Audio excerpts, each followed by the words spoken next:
Oke, assalamualaikum warahmatullahi wabarakatuh. Ya, gimana kabarmu nak? Ya, kita ini ada di minggu ke-9 ya. Saya membuat video ini pada saat kondisi hujan di Bogor. Ya, mudah-mudahan kita tahu bahwa hujan itu adalah rahmat. Ya, mudah-mudahan virus corona yang ada di udara dengan adanya hujan dia nanti ikut terbawa oleh siapa? Oleh air hujan masuk ke selokan. Ya, dan kemudian dia mati dengan sendirinya karena di selokan bisa jadi banyak terdapat zat-zat pelarut untuk pelarut-pelarut yang non polar. Masih ingat dong pelarut non polar apa? Ya, tetap aja ya bertanding dengan raja itu harus punya ilmu. Oke. Nah, di video kali ini ya ingat ya, video ini tidak wajib Anda tonton, nggak wajib Anda dengar, cuman saya ingin menjelaskan sedikit saja ya tentang yang tugas yang sudah saya berikan di LMS untuk materi responsi ya. Jadi responsi ke-9 pada awalnya adalah bagaimana Anda bisa menunjukkan ke dosen bahwa kita bisa melakukan audit internal ya. Udah pasti udah tonton kan, udah tonton videonya yang kemarin ya, atau udah dengerin podcastnya ya untuk minggu ke-9 ya. Artinya apa? Anda setelah belajar itu baru nanti Anda bisa mendengarkan yang ini. Anda belajar itu dulu udah, baru dengerin yang ini ya. Oke. Nah, dari yang kemarin pernah saya bicarakan di minggu ke-9 ini adalah bagaimana aktivitas ketika akan audit mutu. Nanti kalau Anda PKL di tempat Ibu Nafid ya. Oke, kita lanjutin lagi ya. Kita lanjutin lagi ya. Jadi di responsi ini adalah yang penting apa? Anda menjadi siapapun tidak penting. Di responsi ke-9 ini Anda menjadi siapapun nggak penting. Anda jadi ownernya itu sangat penting. Artinya apa? Nggak usah milih-milih. Aku jadi owner, aku jadi ini, aku jadi itu, nggak usah. Ya. Jadi yang paling penting di sini adalah Anda mendalami peran Anda dengan baik. Anda mendalami peran Anda dengan baik. Artinya apa? Kalau Anda jadi ketua dan wakil ketua pelaksana audit boleh ya. Di sini saya sempurnakan ada banyak tim. Ya. Jadi yang pertama adalah satu owner, yang kedua adalah tim, ketua tim pelaksana audit, ketiga adalah tim auditor unit produksi, tim auditor unit QC, tim auditi unit produksi, dan tim auditi unit QC ya. Oke. Bentar. Nah, kemudian ya, satu kelas dibagi dua kelompok besar, masing-masing punya beda topik ya. Masing-masing punya beda topik. Artinya apa? Kelompok ganjil produknya adalah makanan ya. Kelompok genap produknya adalah minuman ya. Satu ganjil makanan, genap minuman. Oke, paham ya? Anggota timnya ada yang 12, ada yang 13, ada yang 14, tergantung kelas kalian seperti apa. Oke. Nah, Pak, diskusinya gimana? Nah, oke. Silahkan Anda membagi tim masing-masing. Ya, ada berapa orang tadi? Ada 6 tim. Otomatis owner hanya maksimal 1 orang atau 2 orang. Ya, 1 atau 2 orang. Ini nanti kerja sendiri. Oke. Terus kemudian ketua tim audit, ketua dan wakil 2 orang. Ya. Terus kemudian yang lainnya bisa 2 orang, bisa 3 orang. Untuk yang item tim auditor QC, tim auditor produksi ataupun auditi produksi dan QC bisa lebih dari 2 orang. Oke, catat ya. Nah, terus kemudian tugasnya gimana? Ya, di sini sudah terjelas ya, ada menyusun tim auditor. Bagian dari owner itu adalah nanti bagian membuat surat tanda tangan bahwa telah menunjuk tim ketua tim auditor. Jelas ya, bagian itu adalah begitu. Terus kemudian nanti bagian ketua tim auditor membuat ada di sini menyusun tim, kapan dilakukan, tujuannya untuk apa. Artinya tujuan ini apa? Kalau untuk auditor unit produksi, untuk mengaudit bagian produksi, auditor untuk QC bagian QC. Oke, nah dengerin dulu. Ruang lingkup audit, Anda tentukan ruang lingkupnya, jangan banyak-banyak, kasih satu kasus aja. Contohnya adalah bagian produksi, ya, audit bagian produksi. Nah, ruang lingkupnya bagian produksi aja, ya. Terus kemudian Anda buat kriteria auditnya, ya, kriteria auditnya seperti apa yang akan diaudit, ya, gitu. Oke, terus kemudian ada jadwal, ya. Nah, jadwal itu termasuk timetable-nya, kapan Anda mengaudit. Ya, ingat kemarin ada berapa? Ada 1 early meeting, audit, proses audit, kaukus, dan end meeting. Itu Anda harus jadwalin. Oke. Terus kemudian membuat surat pemberitahuan kegiatan audit. Ada 4 item itu tadi. Misalnya early meeting tanggal 1 Maret, 1 April, ya. Terus kemudian proses auditnya antara tanggal 2 sampai tanggal 15 April misalnya, ya. Terus kemudian kaukusnya tanggal 20 April, closing meetingnya, ya, atau exit meetingnya, closing meetingnya bisa tanggal 27 April misalnya. Ya, itu Anda yang membuat, bebas masing-masing, ya. Terus kemudian menyusun checklist unit produksi dan unit QC. Ini dikerjakan oleh tim yang mana? Oleh tim yang auditor buat checklistnya. Oke, otomatis kalau Anda membuat checklistnya, berarti Anda harus tahu prosesnya seperti apa. Nah, proses itu yang mengerjakan nanti adalah si auditing, ya. Oke. Terus kemudian yang keenam, opening meeting. Nah, gimana Pak? Kita kan nggak ada di satu tempat yang sama. Inilah tantangannya guys ketika kita kuliah online. Dan mudah-mudahan apa yang kita kerjakan hari ini itu nanti berguna untuk Anda selanjutnya. Kenapa? Kita sudah mulai nanti mungkin manajer itu ada di luar sana, tidak masuk ke yang namanya pabrik.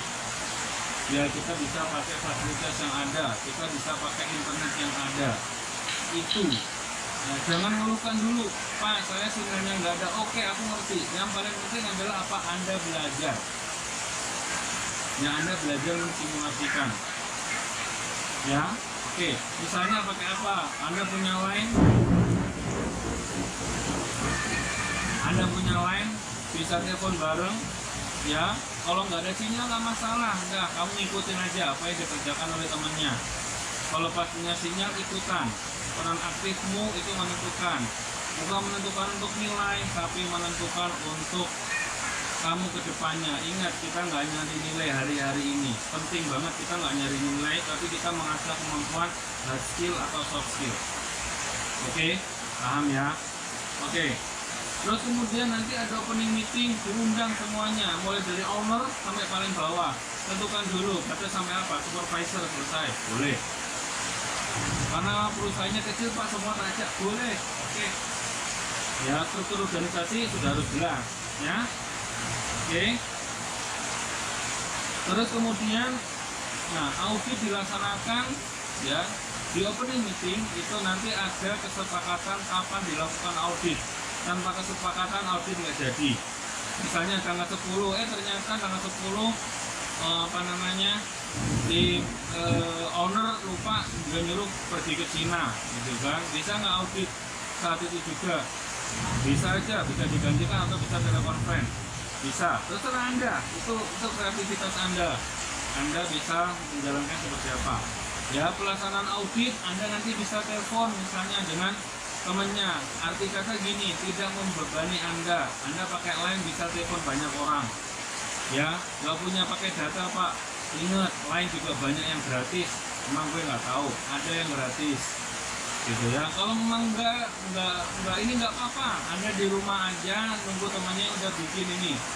Terus kemudian lupa enak Pak yang nggak bikin Pak, yang nggak bikin yang nggak bikin kerjaan ini laporan, jangan pernah berpikir begitu. Anda yang mengerjakan, Anda yang capek, insya Allah nanti Anda akan menilai hasilnya. Ya, adik saya dulu begitu, setiap laporan kalau kelompok ngerjakan adik saya terus dapatnya 3,89. Ya, itu ya termasuk 10 besar dari satu fakultas ya. Jadi kita ambil hikmahnya aja. Anda kerja lebih keras nggak apa-apa. Justru itu Tuhan memberikan kesempatan buat Anda untuk maju. Ya, oke. Terus kemudian pelaksanaannya seperti itu Anda bisa rekam. Ya, Anda bisa rekam ya. Ini gitu. Ini buat Anda sendiri, bukan buat saya, bukan buat dosen. Ya, Anda rekam. Oh begini. Ya kan kalau lain kan mungkin datanya lebih kecil ya. Saya juga kurang tahu kalau lain. Ya, tapi tadi saya menurut penuturan dari e-folder sih lumayan lebih kecil katanya maksudnya lain bisa ada yang gratis, bisa lebih enak segala macam ya. Oke. Terus kemudian evaluasi ya, Anda evaluasi Pak saya nggak ada temuan. Ya udah, kalau nggak ada temuan ya, kalau nanti ada temuan sebelum selesai Anda tanyakan ke saya, handphone saya aktif 24 jam untuk nomor 0859, tanya e-folder ya. Tanya ke sana, kamu nanya apa, insya Allah tak jawab. Kalau belum sempat jawab nanti ingetin, Pak yang ini pertanyaannya gimana. Tapi 0859, kok jangan 0812, nanti terlalu banyak polemik, saya nggak suka ya. Oke.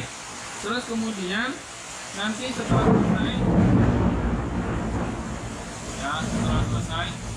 nanti terus kemudian ada ketua tim audit harus melakukan laporan ke exit meeting ya. Jadi nanti setelah itu ada evaluasi itu maksudnya minor atau mayor terserah ya, itu nanti kamu bisa tanyakan ke saya. Ini nanti tugas saya tutup di minggu ke-14. Ingat, kalau minggu ke-14 itu bukan kamu kerjakannya seminggu sebelumnya. Minggu ke-14 itu adalah seminggu sebelum lebaran. Pikiranmu udah pasti modal madul entah kemana. Udah mau lebaran, ada corona pula ya, nggak bisa mudik pula ya, itu pasti pikiranmu udah entah kemana. Jangan, ayo, mumpung kita masih punya banyak waktu, mumpung kita masih banyak waktu yang kosong sebelum Ramadan kalau bisa nanti kita semuanya ngaji aja di rumah ya, sehari dapat 5 juz alhamdulillah. Yang penting target sebulan selesai satu khatam gitu aja ya. Oke, bagi yang muslim ya. Nanti dievaluasi itu kumpul atau yang namanya kaukus itu kumpul seluruh auditor dan ketua tim audit ya. Owner kumpul nggak usah. Owner itu kumpul di early dan exit aja ya, entry dan exit aja ya. Oke. Nah itu ketua tim audit terus kemudian bikin laporannya. Pak, laporannya kayak gimana? Nanti kalau kamu tanya tak kasih tahu, kalau kamu nggak tanya ya nggak tak kasih tahu. Oke. Terus kemudian di closing meeting itu kemarin sudah saya jelaskan. Closing meeting itu apa? Closing meeting itu adalah kesepakatan antara auditor dan auditor. Auditor menemukan yang ini nggak sesuai ya. Audit berarti oh iya Pak, benar nggak sesuai, mengakui aja. Ini kan nggak ada yang ini tidak ada yang saling menggratiskan, enggak. Harusnya kalau kita audit internal itu adalah kita buka semuanya sehingga kita bisa tangani. Jangan sampai data ini keluar pada saat ada auditor eksternal, tidak bagus. Kalau auditor internal keluarin semua, kalau eksternal boleh kita tutup ya. Oke, sampai sini paham ya untuk tugas yang tadi ya. Silakan dibuat timnya. Jadi dari masing-masing kelompok nanti ada timnya, dan nanti laporannya cukup masing-masing kelompok satu aja. Artinya apa? Urus dari awal ya, misalnya kayak surat penunjukan tim audit, ketua tim audit itu runut yang ngerjakan siapa. Di awal nanti satu orang aja yang yang memberikan rangkuman semuanya ya. Maksudnya satu orang itu maksudnya satu file aja. Kalau ngerjainnya banyak orang nggak apa-apa. Artinya apa? Dari masing-masing orang ini nanti punya sumbangsih ke dalam dalam laporan itu. Jadi owner ada satu bagian, nomor nama dan NIM. Terus kemudian ketua tim audit nama NIM, ini yang dikerjakan. Silakan Anda nanti membagi. Pak, yang jadi ketua tim audit yang pintar terserah kamu. Tapi kalau misalnya nggak pintar-pintar amat boleh Pak, terserah kamu, itu kesepakatanmu. Artinya Pak, ketua tim audit itu harus yang bisa bagi, yang pintar membagi, ya. Tidak harus pintar dari segi itu, tapi mungkin pengorganisasian lebih penting. Ya bukan cuma nongkrong doang, bukan. Ya, oke itu. Terus kemudian bagian tim auditi. Satu, menyiapkan kelengkapan audit. Ya, kelengkapan audit apa ya? Apa aja? Ya macam-macam. Ya mau mulai data, ya terus kemudian peralatan mungkin aja. Ya ini kan kita idealnya kan ada di kampus. Kita alatnya ada semua disiapin. Ya kalau nggak ada kita itu aja ya. Terus kemudian menyiapkan peta bisnis proses. Ya. Oke. Ya. Nah, peta bisnis proses adalah sesuai dengan apa? Sesuai dengan itu tadi, kamu membuatnya produkmu apa? Itu mulai dari bahan baku awal sampai akhir dari produk seperti apa? Siapa yang terlibat di situ? Pak, boleh pakai diagram alir? Boleh. Tunjuk aja satu orang, kamu buat diagram alir ya. Beres. Oke. Terus kemudian kamu ambil satu topik ya yang akan menjadi SOP. Misalnya SOP produksi. Ya udah itu aja yang kamu ambil. SOP produksinya dari mana? Dari peta bisnis prosesnya. Ya kita ambil yang di pangan saja. Kita nggak usah ngambil keuangan, purchasing segala macam, distribusi nggak usah, sampai finish good aja. Kita batasin aja. Ada SOP, ada instruksi kerja, ada manual. Ya mungkin terus kemudian referensinya, gitu ya. Jadi artinya apa? Masing-masing punya kontribusi dalam kelompok itu tersendiri. Ya, penilaiannya penilaian individu apa yang telah dikerjakan oleh masing-masing. Ya, nah di sini karena kerja kelompoknya kelompok besar dan dikerjakannya banyak, yuk sama-sama saling membangun. Ya, jangan Anda nanti bergeng-geng, geng A, geng B, geng C, geng C, geng S lah, apalah, nggak usah. Yuk kita satu Indonesia. Ya, oke. Terus kemudian SOP, Anda udah tahu SOP seperti apa, instruksi seperti apa. Kalau saya SOP itu adalah yang Anda kerjakan. Instruksi kerja adalah cara penggunaan alat. Itu. Ya.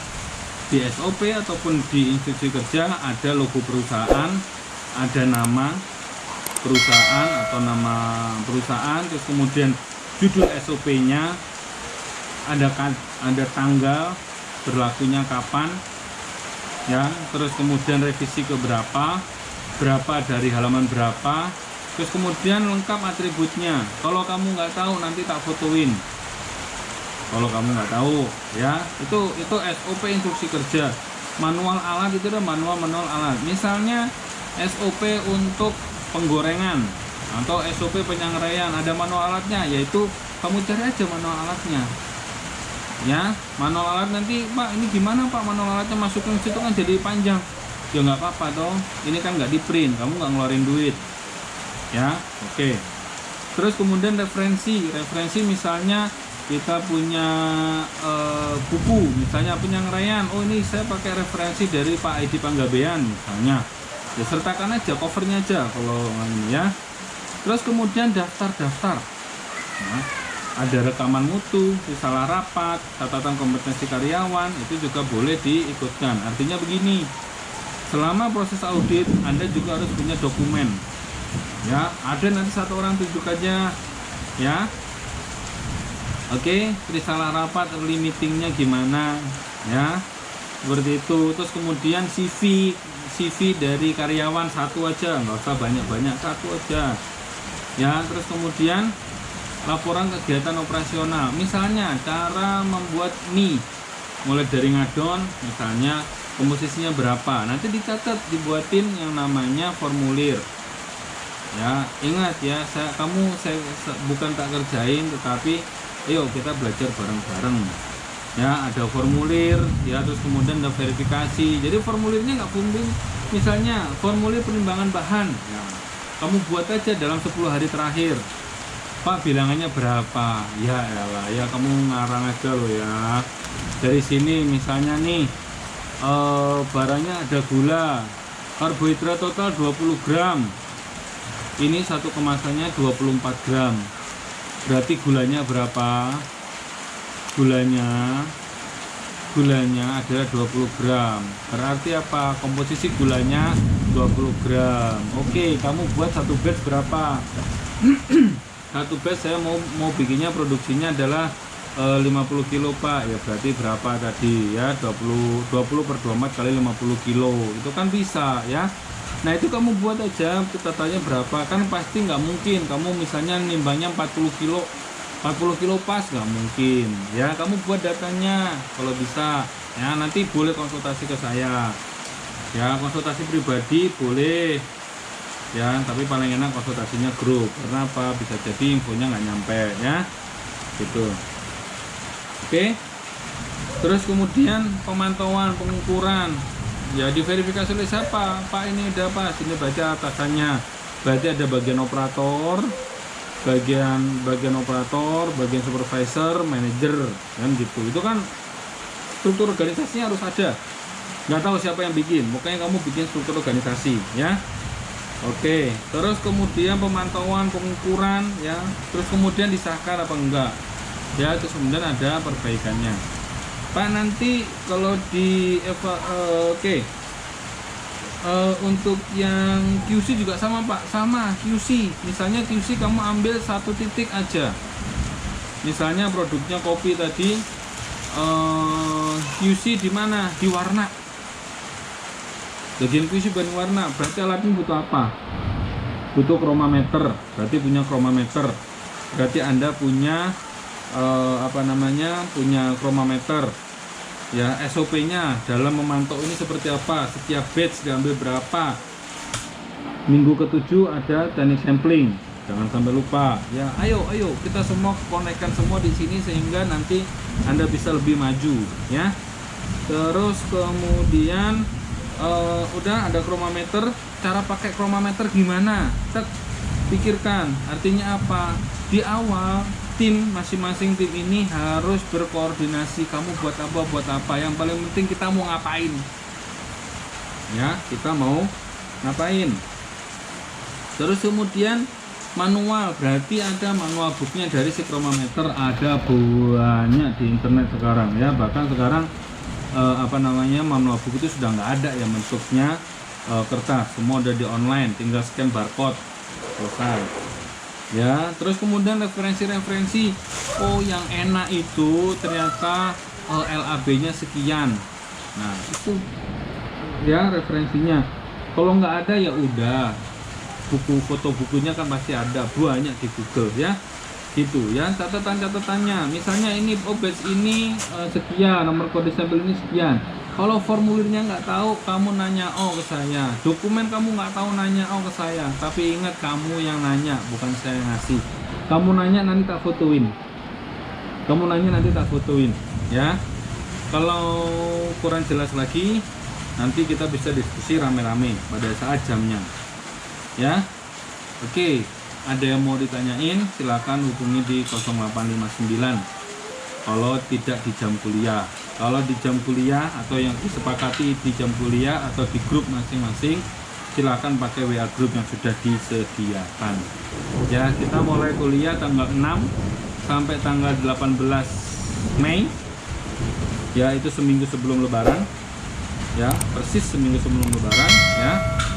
Kalau Anda ingin bertanya sebelum tanggal 6 Mei boleh 0859. Kalau Anda mau ngerjakan nanti minggu ke-13 sehari sebelum ngumpulin boleh, terserah kamu aja ya. Kalau online tuh enaknya begitu ya, tidak dibatasin waktu ya. Nanti ngumpulin di mana tak bukain di course di LMS-nya ya. Ngumpulin ujiannya nanti tak tutup tanggal 17 atau tanggal 18 gitu ya. Terus kalau kamu misalnya ngajakin satu kelas, Pak jangan di jam kuliah yang pas dong Pak, mau di jam yang lain, kamu ngajuin tanggal jam berapa nanti. Kalau oke ya tak okein. Pak mau jam 12 malam ya, kamu aja yang online sama genderuwo ya. Oke, itu intinya adalah apa, peran aktif Anda Kalau kamu mau membuat grup yang ada nama saya di 0859, terserah. Itu ide kreatif dari kamu, sehingga nanti kamu biar bisa tahu satu kelas atau satu JMP juga boleh, itu terserah kamu aja ya. Pokoknya saya tidak mau kamu nanti ada yang komplain, ini belum kuliah udah dikasih tugas, yang suruh ngerjain tugas siapa ya. Tapi kalau kamu mau ngerjakan sekarang ya itu demi kebaikan kamu. Artinya apa? Sebelum tanggal 17 Mei nanti Anda Anda kumpulkan, ternyata salah, hapus lagi, gitu boleh aja. Tak bikin ke nguploadnya unlimited ya. Oke ya. Oke. Nah, yang pinter ngerangkum dari apa yang saya bicarakan tadi, silakan dirangkum. Perlu untuk Anda konsultasikan ke saya, boleh ya. Kemarin Ilfurer juga udah bikin selebarannya, konsultasi ke saya. Yang masalah kehadiran udah nggak usah ya, berarti dihapus ya. Oke ya. Jadi tujuan saya memberikan tugas bukan untuk ngerjain kamu udah di rumah, usaha nggak ada. Ingat loh guys, kamu di rumah kan tetap bayar kosan ya, barang-barang masih di sini, tapi saya yakin kamu semua gemuk ya. Jangankan kamu, saya aja gemuk, saya makan cuma tinggal 2 kali sehari aja masih gemuk, pemilihnya nggak keturunan guys ya. Jadi ayolah, jangan jadi orang miskin dalam hal ini intelektual. Ayo kita sama-sama, Pak nggak ada sinyal Pak, bismillah. Kalau kamu udah bismillah pas lagi hujan kayak gini ya sudah, tunggu dulu. Besok kalau pas lagi nggak hujan, hijau. Jangan pas lagi hujan kamu pengen belajar, pas lagi nggak ada sinyal ya. Jangan. Itu sama kayak orang dulu nggak pernah ke masjid, terus kemudian ada corona, terus kemudian dia ngomel-ngomel ngapain ke masjid, ada corona segala macem. Padahal kalaupun nggak ada corona dia nggak ke masjid ya. Jangan sampai kita seperti itu ya. Oke. Nah seperti itu ya. Oke, semoga kita semua diberi keselamatan, kesehatan, keberkahan ya dalam menjalankan segala aktivitas kita. Semoga Allah Tuhan kita menjabat doa kita. Ingat, jangan keluar rumah dulu nak. Kamu sama work from home itu nggak enak ya. Saya dari bangun pagi sampai mau tidur tuh mikirin kamu loh ya. Asik, siap ya. Nah artinya saya dari mulai bangun pagi, bangun tidur sampai tidur lagi itu ya cuma kerjanya begini-begini aja ya. Artinya apa, mikirin kamu. Kadang juga cuma diem aja mikirin, kadang sambil dengerin musik segala macam ya, seperti itu. Oke, saya akhiri. Assalamualaikum warahmatullahi wabarakatuh.